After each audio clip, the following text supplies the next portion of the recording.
Being a whistleblower in South Africa has proven to be an extreme sport. Instead of getting protection, you end up fighting for your survival. Babita Deokaran lost her life. Athol Williams had to flee overseas. Those left behind have to deal with constant abuse and intimidation. Some of them are in hiding.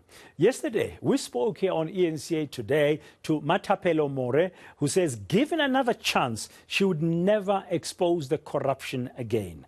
Now I'm joined by Advocate Tseliso Thipanyane from the Southern African Institute for Responsive and Accountable Governance to explore this issue a little bit further. Advocate Thipanyane, good afternoon. Welcome to Today on eNCA. Whistleblowers, no doubt about it, are exposed, vulnerable, they are not being protected. But there is a law that should protect them, and it's failing them. Where is the biggest challenge, in your view, in protecting or offering protection to our whistleblowers? Good afternoon to you, and thanks for the opportunity. We do have a law which is quite good in many aspects. Unfortunately, the law is not being implemented properly, and this is partly the fault of the government officials who don't seem to appreciate the importance of the protection and support for whistleblowers. And that's why we're asking for amendments in the Act to ensure that there will be a fund which will protect the whistleblowers. But also the victimization of whistleblowers must be a criminal offense. But we also request that, government should do a lot more to protect whistleblowers, people like Matapelo More, because many whistleblowers, when they get victimized, they can't even afford legal fees. We also want bodies like the Human Rights Commission, Public Protector, to actually come to the party much more than they've been doing, because the victimization of whistleblowers is actually a human rights violation. So there is definitely a responsibility. And therefore, what is happening really is that we're discouraging many people like Matapelo to come forward to help us to fight corruption, which is costing our country billions and billions of rands. We're seeing the problems now through ESCOM, SAA, Plus, and so forth. These are manifestations of corruption which could have actually been avoided if more people were able to come forward as whistleblowers, but they can't if they don't feel they're being protected, despite the fact that there are laws to protect them. Talking to Matapelo More yesterday, I really felt for her when she said she would never again expose that corruption in the case of the Daybreak Farms, 120 million alleged fraud there with the PIC as a shareholder. That must be concerning because we have so much corruption in the country. The role of whistleblowers needs to be appreciated. Now, if somebody like her 2 years later feels like she should not have exposed corruption to protect her life, that defeats the purpose of fighting corruption. It certainly does. And there are many people like Matapelo, who are sitting at home with good qualification and experience, but because of the victimization, especially what is more sad for me, Dan, is that much of this victimization is actually being done by organs of state who have a mandate in terms of constitution to protect human rights, to uphold the laws of parliament, of our country. And therefore, we also want to see parliament coming more to the party. We also want to see the Minister of Justice, who's in charge of this act, doing a lot more to raise our awareness. And therefore, we do appreciate efforts being played by yourself and other people to raise our awareness, because without whistleblowers, we will not succeed in the fight against corruption, which actually threatens our democracy and human rights. And how do you see the role of the Department of Justice? I mean, they look after the laws, but in this particular case, what would you want to see them do in terms of protecting whistleblowers? Well, we definitely want the gaps in the existing law to be addressed. At this point in time, whistleblowers are not getting any financial support when they're being victimized, especially those who don't qualify for legal aid. So that has to be done. We want a fund which will assist the whistleblowers, because whistleblowers are playing a very important role in the fight against corruption and crime in our country, and they need to be assisted in that regard.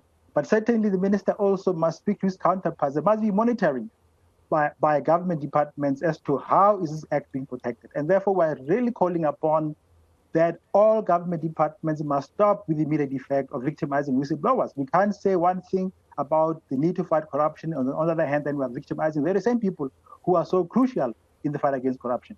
How did you feel yesterday when the president, when he was closing, or the ANC's, the recent National Executive Committee, and he referred to the need to protect whistleblowers? Let's just listen to the president before you answer Advocate Thipanyane. Let's take a quick listen to what Matamela Cyril Ramaphosa had to say just yesterday about whistleblowers.